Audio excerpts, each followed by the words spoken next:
Good morning, sweet friends. It is Monday, March the 30th, and today we are going to be doing the resurrection egg that has the die. When you think of a die, or when there's two of them, it says dice. But when you think about a die or dice, you're kind of thinking of a game, aren't you? I wonder what this resurrection egg could mean for today. Let's see. And in Benjamin's book, he actually combines the next two eggs together. We're just going to be doing one of the eggs today. It says, Benjamin watched as soldiers gambled for Jesus' clothes. He tried to shut his ears to their cruel remarks. Finally, he forced himself up to look. Benjamin looked into Jesus' eyes and saw such sorrow and pain that it cut to his heart. But he also saw love. And like before, Jesus looked right at Benjamin.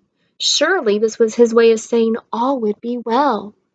Perhaps he would even do a miracle.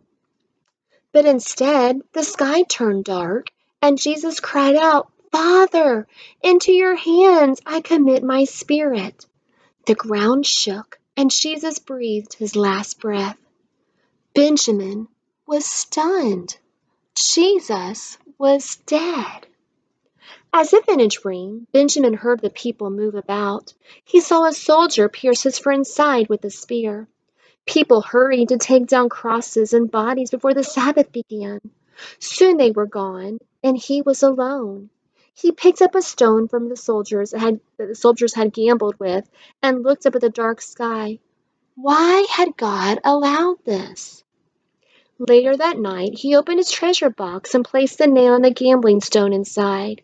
He looked at his collection. It had seemed so valuable when he believed Jesus was the king, but now the strange items only filled him with unbelievable sadness.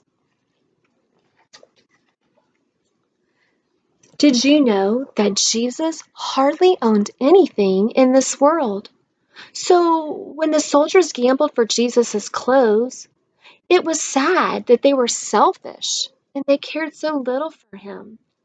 In Psalms 22:18, it foretells hundreds of years before this event even happened that the Roman soldiers would gamble for Jesus' clothes. It says, They divided my garments among them, and for my clothing they cast lots. That's what the dice is, casting lots.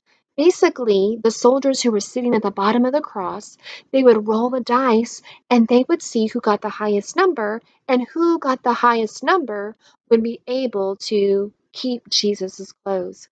And like I said, Jesus hardly owned anything. He didn't have a house, he didn't have a bed, he didn't have clothes, he didn't have a donkey or a horse.